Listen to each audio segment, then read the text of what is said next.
Thank you, Your Honor. Um, I stand with my personal and collective privilege, Your Honor. Nitong nakaraang mga araw, talagang napakahirap. Napakahirap po. Ako po'y nagigising sa madaling araw. Yung nire-reseta sa akin na Stilnox ni Dr. Chua, mabilis na nauubos. Magigising ako umiinom ako ng sleeping pills. Magigising ako ng madaling araw, iinom na naman ako ng sleeping pills. Nagiging dalawa ng sleeping pills yung iniinom ko sa isang araw. Napakahirap. Para pong hinaharap ka na sino ang mahal mo? Tatay mo, nanay mo. Pareho pong mahal. Walang maisagot ang aking bibig. Parehong mahal. Pero dadating ang panahon na talagang titimbangin mo ang lahat. But of course, tao pa rin ang magsasalita. Tao pa rin. Sa mga kasamahan natin dito, nagmahalan tayo tinagturingan tayo ng magkakapatid. Lahat tayo magkakasama. But kailangan tayong gumawa ng desisyon na buong buo sa ating isip at buong buo sa ating puso. Alam natin ang kakaharapin, maraming masasaktan, maraming mawawalan. But kailangan tignan natin ang bukas. Ang bukas ang magsasabi na tama ka o mali ka. So sana po sa desisyon kong ito'y maging tama ang aking gagawin. Kaya ako po ay nagre-resign sa aking committee, which is ang turismo, arte at kultura.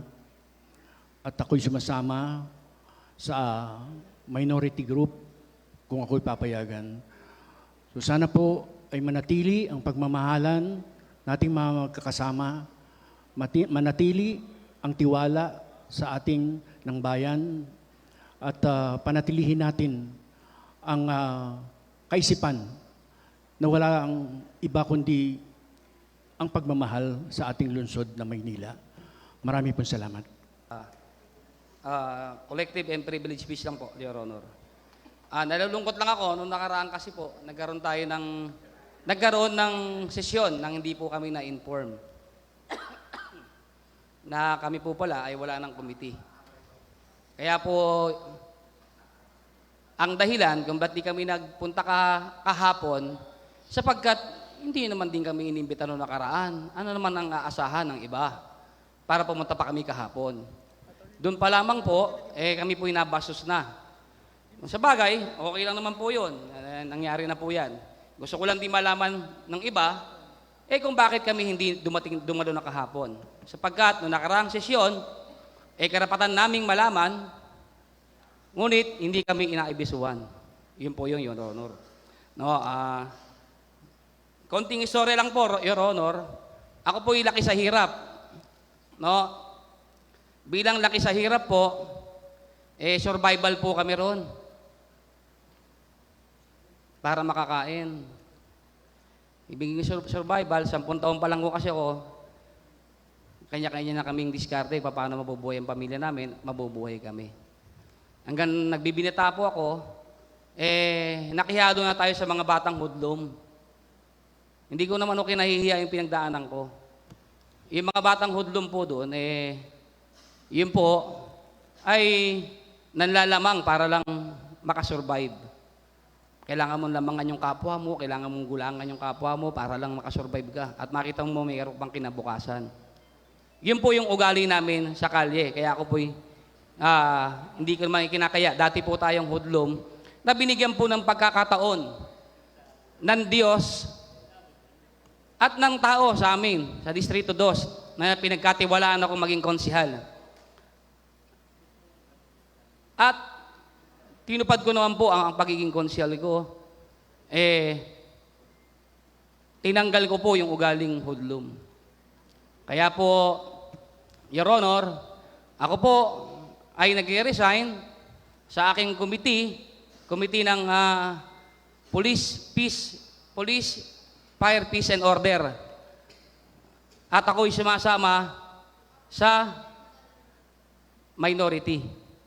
Kaya po, Your Honor, naikwento ko lang po na ako po ay nanggaling sa pagiging hoodlum na naging konsihal. Ipinagmamalaki ko po yun. Kesa po ngayon na konsihal na ang ugali ay hoodlum. Salamat po. Magandang hapon po, Ginoong Pangulo. Diyos ang una. Minsan po, kailangan nating umalis at iwan ang iilan. Kung meron naman babalik para sa taong bayan. Masakit man po ang pangyayari, wala po tayong magagawa. Masakit man po ang pangyayari sa ating lahat, at may kwento po tayong ganito, wala pong perpektong organisasyon, walang perpektong pamilya, dahil walang perpektong tao. Wag na wag po tayong magkukumpara, dahil kahit ang kambal may pinagkaiba. Ako po ay nagpapahayag ng aking pag-alis sa majority at taas noong sumasanib sa kabuuan po ng hanay ng minorya. Nagbibitaw na rin po ako bilang chairman ng Committee ng Urban Poor dahil walang ibang magmamalasakit sa ating mga taga-Maynila kundi tayong kapwa Batang Maynila. Sa mga nakalipas na linggo ay tila bagang taon ang lumipas sa inyong lingkod, Your Honor. Atong naganap noong nakaraang sesyon, noong July 23, Your Honor, kinagulat po ng inyong lingkod na meron pala tayong sesyon. Samantalang ang aking hawak-hawak na alaala ay yung huling minutes natin noong July 9, kung saan ang ating majority floor leader ay nagsalita. And if may read, Your Honor. Your Honor, on July 30, the City Council will have its 123rd founding anniversary due to the need to renovate the session hall in preparation for the July 30. I move that we have a recess and resume on July 30. The presiding officer replied, there is a motion by the majority floor leader. Is there any objection? Hearing none, the motion is approved. It was 4 o'clock, 4:21 in the afternoon, Your Honor.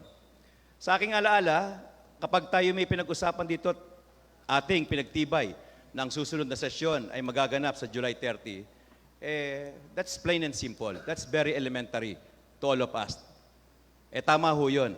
Subalit, ikinagulat namin, noong July 23, ay biglang nagkaroon ng sesyon habang kaming lahat ay walang kaalaman. At ni abiso ay wala pong ipinarating sa aming mga tanggapan at mga staff. At nagulat na lang kami ng pagbukas namin ng aming mga cellphone ay nagkakaroon na ng session sa loob dito. Tila nahiya po ako sa sarili ko. Nahiya po ako sa sampalok. Sapagkat yung inihalal nilang konsihal na hindi naman ibinigay sa akin ng posisyon na ito na pinaghirapan ko ay walang kaalam-alam na meron palang sesyon na tila bagang hindi ko sila binibigyan ng halaga. Ang pinakamasama pa ho dito, Your Honor, hawak-hawak ko ngayon ng CP ng naganap na sesyon at nakalagay dito na ako, kasama ng mga kasamahan ko, ay tinatanggalan ng aming mga komite at officership ng konsehong ito. Tatanggapin naman namin yun ng harapan. Wag lang ng nakatalikod. Sapagkat sa ngayon, maaaring nasa inyo ang bilang. Pero ang hindi ko po dito maatim, Ginoong Tagapangulo, yun pong aking mga itinuturing na kaibigan at mga kasamahan sa mahabang panahon na ako'y nakasama nila ay makikita sa kasaysayan ng bansa na nakuhang magtaas ng kamay kapalit ng pagkatanggal ko sa aking officership at aking komite na pinamamahalaan. Kaakibat nito, Ginoong Tagapangulo, nasa harapan po ninyo ngayon ang ilan sa mga empleyadong walang trabaho ngayon. Maliban pa sa mga empleyadong nasa mga district office namin na nagdi-deliver ng mga serbisyo. Ilan lang po sila. Meron dyan ang nanay dinadialysis. Meron dyan, may mga anak na pinag-aaral. Meron dyan, ang anak nasa ospital. Ilan lang po ito sa mga hinaing na mga staff namin ngayon na nandyan at nakikinig. Masakit po. Pero tinatanggap po namin yon sapagkat ito ang mukha ng politika. Ang masakit lamang po sa inyong lingkod, ayoko na pong balikan ang CP na ito at makita ang mga pangalan ng aking mga kasamahan, ng aking mga minamahal na kaibigan na napilitang magtaas ng kamay kapalit ng walang trabaho ng aming mga staff. Kaya po, sa mga oras na ito, para hindi ko na babalikan at makikita pa sa siping ito ng mga tinuturing kong kaibigan ay napilitang magtaas ng kamay dahil sa politika, kapalit ng pagkatanggal ng trabaho ng aking mga kasamahan. Ngayong oras na ito, I want to put it on record na si Konsehal JTB ay nagbibitiw bilang Assistant Majority Floor Leader at Chairman ng Games and Amusement. Para kapag napag-usapan ito, isang dekada, 2 dekada kung buhay pa po ang inyong lingkod, hindi ho kami magsusumbatan. At sinabi kong, ikaw naman, nagawa mo naman tanggalan ng trabaho yung mga staff ko. Parang hindi naman tayo magkakaibigan. Kaya ko po ginagawa ang opisyal na pagbibitiw ngayon sapagkat para mawala sa sipi ng ating konseho ng mga kasamahan at kaibigan ko ay napilitang magtaas ng kamay kapalit ng pagkatanggal ng trabaho ng aming mga staff. Sa ngayon ay mangingibabaw na hindi po ako tinanggal bagkos ako po ay nagbitiw ng voluntaryo bilang Assistant Majority Floor Leader at Chairman ng Games and Amusement Committee. At bilang pagtatapos, Your Honor, akin pong isinisiwalat, akin pong idinideklara sa mga oras na ito, bagamat ako'y walang committee, ako'y walang officership, ako po'y nagbibitiw sa hanay ng mayorya at ako'y bumibilang sa hanay ng minorya. Maraming salamat po. Kasihan nawa tayo ng poong may kapal. Yun po ang mga tinuran ng isang batang Maynila. At bilang pagtatapos, Your Honor, Bawal pong pumalapak. Bawal po. at bilang pagtatapos, Your Honor, hayaan niyo pong gamitin ko muli ang tinuran ng isang Isko Moreno noon nung siya ay konsihal. Sa mga oras na ito, na naisin ko pa pong maging basurero na itinutulak ang aking sariling kariton kesa maging kariton na itinutulak ng iba at dinadala kung saan niya gusto. Ginagamit ko po ito sapagkat ang aking sinunod sa pagdidesisyon at pagsasalita ngayong hapon na ito ay ang aking konsensya at wala po akong sinunod. Muli po, magandang hapon sa inyong lahat at maraming salamat po sa pagkakataong binigay sa akin. Maraming salamat po. Nais ko lang po magbigay po ng isang simpleng manifestasyon. Kanina po ang aking mabuting kaibigan at kasamahan na si Konsehal Joel JTV Villanueva ay nagbigay po ng kanyang saloobin tungkol po sa nangyari na session nung makaraan na linggo. Lahat po ng konsehal dito po sa 12 City Council ay may karapatan po maglabas ng kanilang saloobin o opinion dahil yan po ay isang karapatan ng isang konsehal at dapat po nating respetuhin. Sana po dito po sa loob ng session hall, manaig po ang pagiging konsehal natin dahil dito po sa session hall, hindi po tayo pula, hindi po tayo puti, hindi po tayo asul. Konsehal po tayo ng lungsod na Maynila. Yun lang po. Maraming salamat. Aking sinabi, I rise on a personal and collective privilege, Your Honor. Your Honor, nakakalungkot po ang nangyayari sa atin. Tayo po lahat dito ay kagalang-galang. Sana naman po, let us remain that way. Ang aming ine-air ay sentimiento po at hindi paninisi o kung ano paman. We all understand that these are all political practice, Your Honor. At nakahanda naman po kami.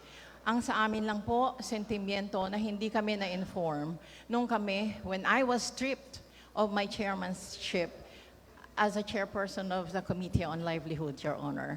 Sana, I should have spared you of the agony of stripping us of our chairmanship, Your Honor. Kasi talaga naman pong kami ay magbibitiw. At this point in time, Your Honor, I am resigning as a member of the majority, and I am joining the minority group, Your Honor.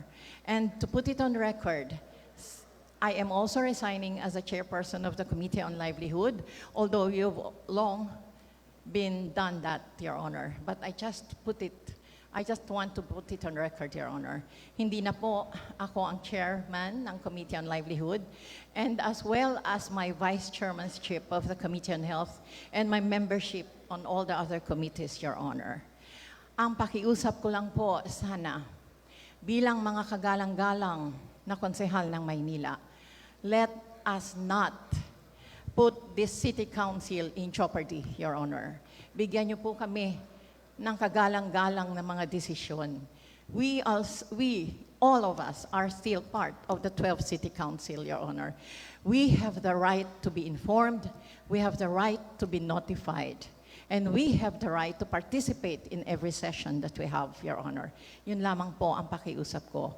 Otherwise, lahat po kayo, kaibigan ko pa rin. Let this be just a political practice, Your Honor. Thank you and good afternoon. Maraming salamat, Councilor Irma Alfonso Uson. Konsehal Taga, Pardo Jr. Kinikilala ng APAG. Your Honor, itong mga nakaraang araw, nakakalungkot isipin ang mga nangyayari sa konsehong ito.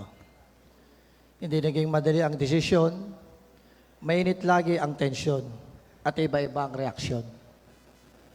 Kaya ako'y umabot sa aking desisyon at nais ko pong ipagbigay alam sa konsehong ito ang aking taasang pagpapahayag ng pagbibitiw bilang Committee Chairman ng Transportasyon at bilang member ng aking kinabibilangang komite. Sa nagdaang araw, saksi po kayo lahat na ginawa ko ang lahat ng aking makakaya bilang chairman ng Komite ng Transportasyon. Naging masunurin po akong sundalo, Your Honor, sa mga kinauukulan. Bilang patunay, ni minsan, hindi po ako na-late o lumiban sa nakatakdang araw ng oras ng sesyon. Maging sa mga kasuotan, barong man, pantalon o sapatos, ay mariin ko pong sinusunod. Ako po ay sumunod sa lahat ng anumang alituntunin ng ating Ginoong Tagapangulo. Taas noo, kahit papano, na isaayos ko po ang kalagayan ng transportasyon sa ating lungsod. Batid ng mga Toda President ang kanilang taus-pusong pasasalamat sa ating ginampanang tungkulin. Taasan na taas noo ko pong ipinagmamalaki sa inyo. Hindi ako tumanggap ng suhol o anumang halaga na may kinalaman sa aking tungkulin. Ginawa ko po lahat ng alam kong makakatulong sa taong bayan. Wala po akong pinagsisisihan sapagkat ang aking kaalaman ay walang pagkukulang. Marahil ngayon din po ang itinakdang araw upang opisyal na din po ako magbitaw sa mayorya. At simula ngayon, itinuturing ko ng aking sarili na miyembro ng menorya. Maraming salamat po. Maraming salamat, Councilor Jesus Taga Pajardo Jr. Councilor Ian Bansay Nieva is recognized. Your Honor, personal and collective privilege po, Your Honor.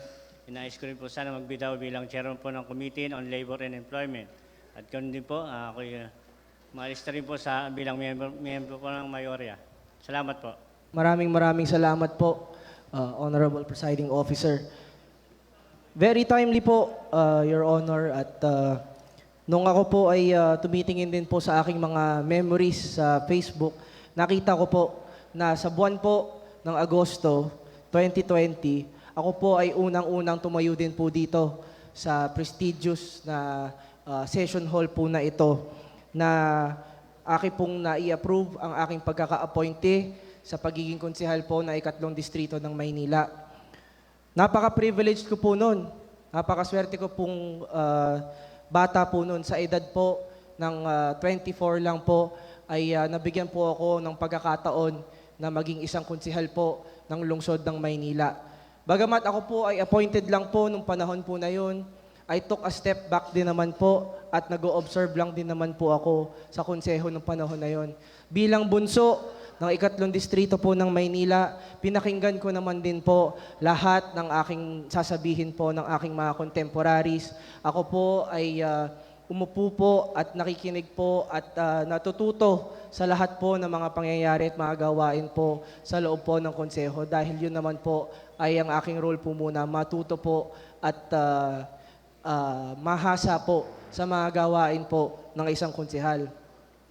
Fast forward po sa 2024 po, ito po ay ako na po ay totoong elected o regular po na miyembro ng Konseho ng Maynila. Nahalal po sa 3 distrito po ng Maynila. At nung tinitignan ko rin naman po ang aking first ever privilege speech sa panahon po ng 2020, ako po ay sinabi ko po doon ay sumasagot po ako ng oo para po sa ating mga kababayan. Nagagawin ko lahat ng aking tungkulin, hindi lang para sa aking distrito, pero para po sa buong lungsod po ng Maynila. And until now pa rin naman po, sa edad po ng 28, natututo pa rin po ako, nakikinig pa rin po ako. Ako pa rin po ay habang buhay magiging estudyante ng itong mundo po na ito. And at the same time naman po, I recognize po na minsan po madami tayong mga may hirap po na desisyon na kailangan po gawin sa ating mga karir. At sa ngayon po, ay mabigat po sa ating mga loobin. Ako po ay totoo pong nagmamahal po sa aking mga kapwa. Dahil po sa mga kapwa kong konsehal po na mas nakakatanda po sa akin, ng konting-konti lang naman po, hindi naman malalayo po ang mga age gap po natin, ay nagpapasalamat po ako sa inyo dahil naturuan niyo po ako paano po maging mabuting maglingkod po dito sa ating konseho. Bagamat po, tulad po ng aking sinasabi, ako po ay mabigat po ito sa aking damdamin. Ngunit ako po ay nagdedeklara na po na maging miyembro rin po ng Menoria dito po sa ating konseho. At ako po ay officially na po nagbibigay at nagbibitaw ng aking komite ng environment. Alam ko po, madami pa rin po akong plano sana para po sa aking komite sa environment. Pero pansamantala po, kung sino man po ay nakakuha or mabibigyan po ng aking komite, patuloy pa rin po ang magiging suporta ko sa mga maayos po na mga batas para po sa kapakanan na ating mga kapwa-batang Manileño at para po sa ating kalikasan. Para naman po magkaroon po tayo ng pagkakataon na makita pa rin po at pagpatuloy natin na makita ang ating lungsod ng Maynila na isang maaliwalas, maayos at malinis. Kaya po sa araw po na ito, nagpapasalamat po ako sa ating Vice Mayor Yul Servo na aking rin pong kadistrito, sa aking mga nanay-nanayan at kuya-kuyahan at tita-titahan po sa 3 distrito ng Maynila. Maraming salamat po sa inyo. Tuloy-tuloy pa rin naman po ang aking trabaho bilang miyembro ng konseho. Bagamat po ito po ang aking desisyon bilang isang binata pa rin po, pero isa na pong regular po na miyembro ng konseho. Kaya maraming salamat po sa oras po ninyo at mag-iingat po kayo. Maraming salamat. Konsehal DJ Bagatsing.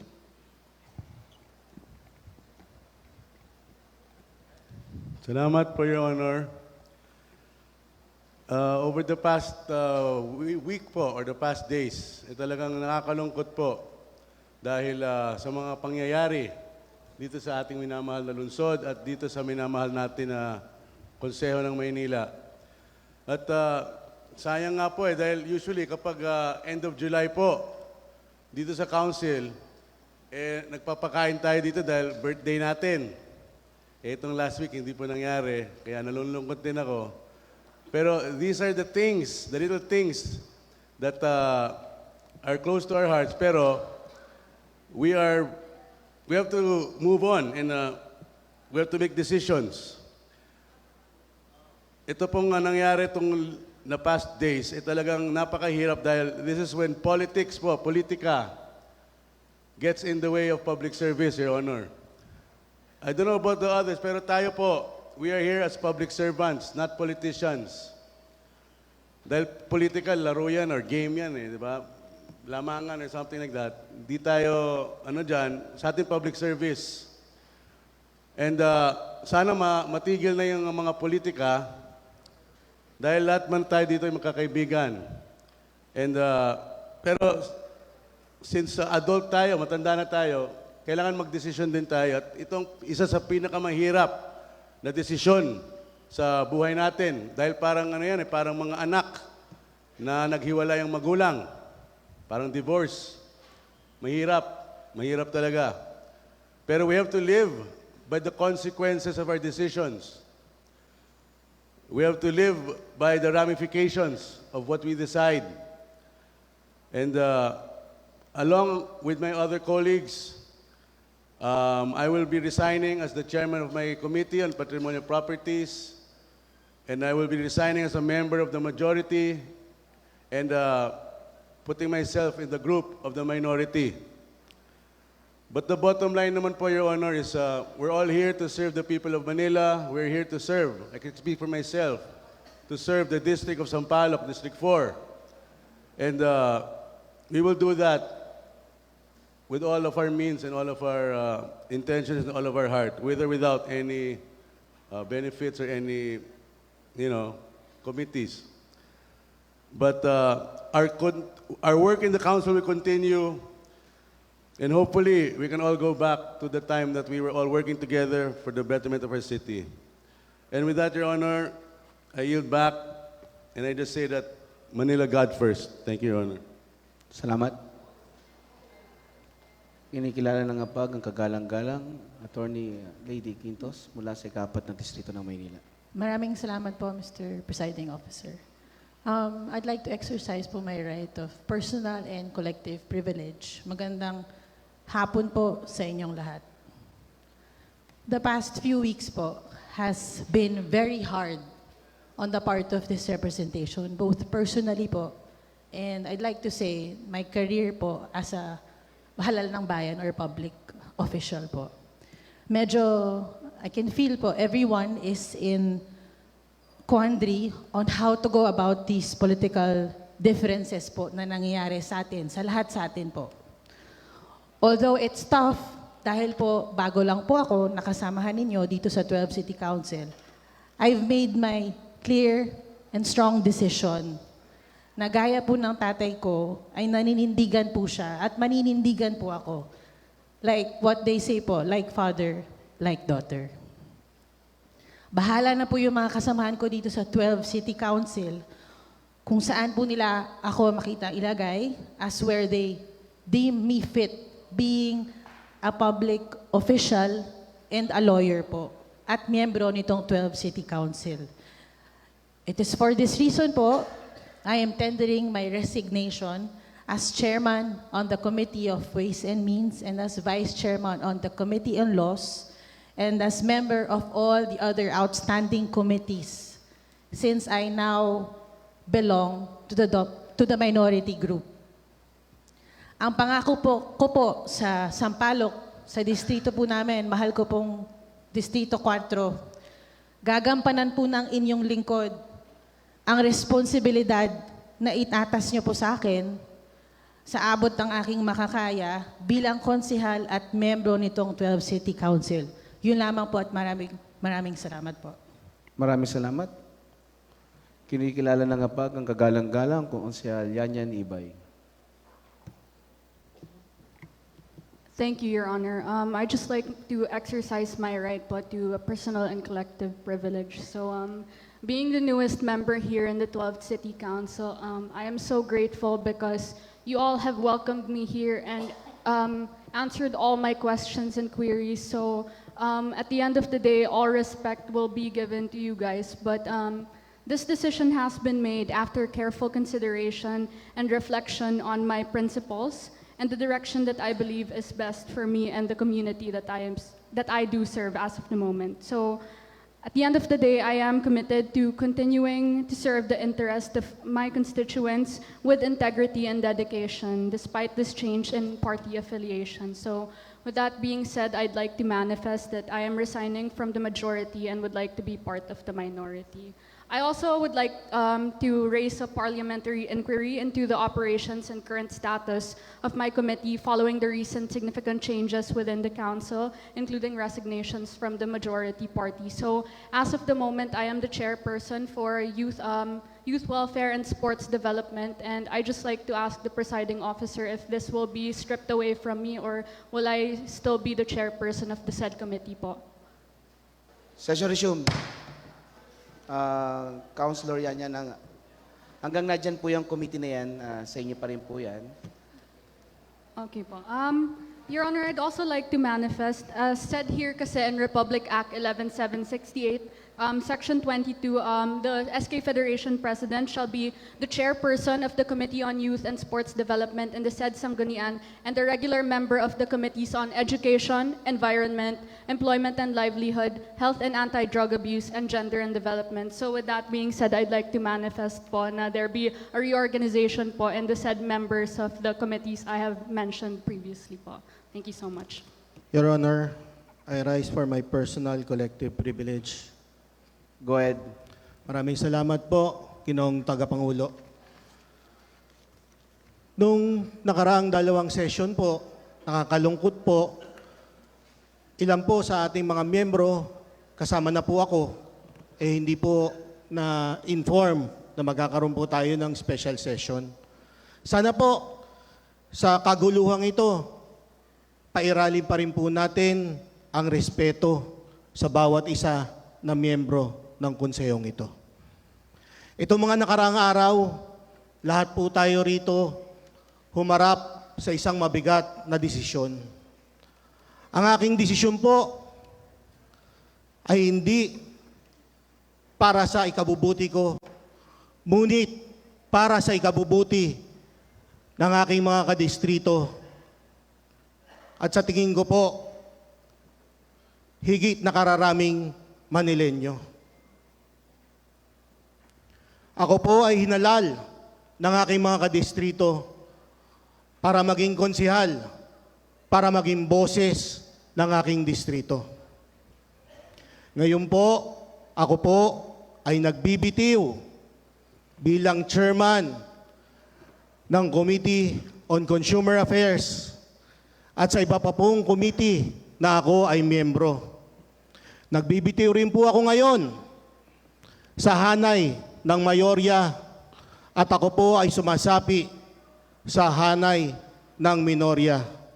Ang aking pakiusap sa aking mga kasamahang konsehal at sa ating presiding officer, lahat naman po tayo rito hinalal, pinili ng mga Manilenyo. Pairalin po natin ang respeto sa bawat isa, lalong-lalo na dito po sa loob ng concession hall.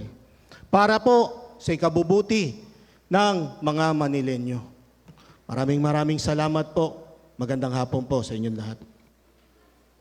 Your Honor, mabigat man po sa aking kalooban, I am resigning as member of the majority group of the City Council of Manila.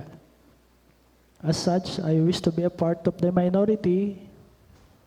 I believe, Your Honor, that I was also stripped of my chairmanship of the Committee on Accountability, Public Officers and Investigation, or Blue Ribbon Committee. Your Honor, bawat desisyon po natin ay may kaakibat na dahilan kung bakit tayo nag-arrive sa ganitong desisyon. Your Honor, ang dahilan po ng aking pagbibitaw ay dahil hindi po, sa aking pananaw po, ay hindi po tugma ang aking paniniwala sa mga patakarang umiiral sa majority group. Unang-una po, ang pahirap na ginagawa ng konseho sa mga barangay officials na nagpapa-approve ng budget sa City Council. Kailangan pa po nila na magpunta sa session hall para mag-attendance upang maaprubahan ang kanilang budget. Sa tingin ko po ay hindi naman tama ang ganitong gawain sa mga kapwa natin halal ng bayan. Pangalawa po, Your Honor, ang lantaran po nating hindi pagsunod sa internal rules o procedure o patakaran sa konseho gaya ng mga sumusunod. Ang pag-aproba ng kontrata ng Maynila ng sabay-sabay sa isang session lang at sa loob lamang ng isang resolusyon. Gusto ko lamang pong ipailala sa atin lahat na sa loob po ng ating internal rules of procedure, lahat po ng resolution o ordinansa shall embrace only one subject. Pero nagkaroon po tayo ng pag-aproba rito na sa isang resolution, 29 kontrata ang inaprubahan ng City Council. Sa palagay ko po, maling-mali. Napakabilis ng mga pag-aproba ng mga batas at resolusyon nang walang basic paper na pinanghahawakan. Ang patakaran po sa mga committee hearing na pinapabayaan po nilang matuloy kahit na representative lang ang pinapadala. Palagay ko po, Your Honor, hindi po tama yun eh. Hindi po kabilang sa mga committee member ang mga representative, Your Honor. Ang palagi ang pagsuspend ng rules at pagtalakay sa mga proposal na wala na mga agenda. Wala po kami pinanghahawakan ng anumang papeles. Palagi minamadali.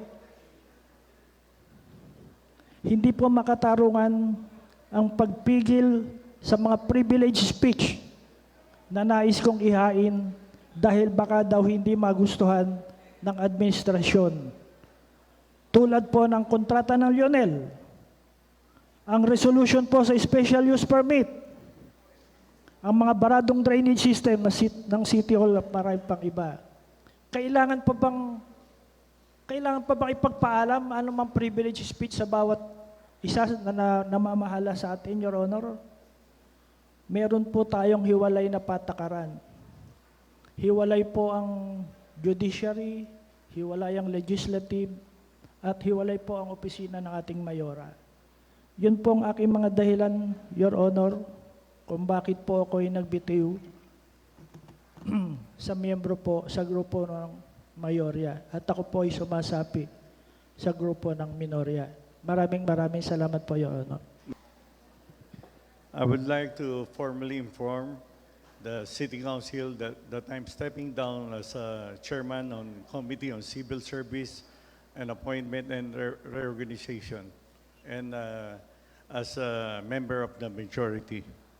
And I can proudly say that I handled and led this committee to the best of my ability, and that we have been productive in passing ordinances and resolution in relation therefore. And I'm now aligning myself with the minority group. Thank you, Mr. President. Maraming salamat po, Councilor Joey Uy.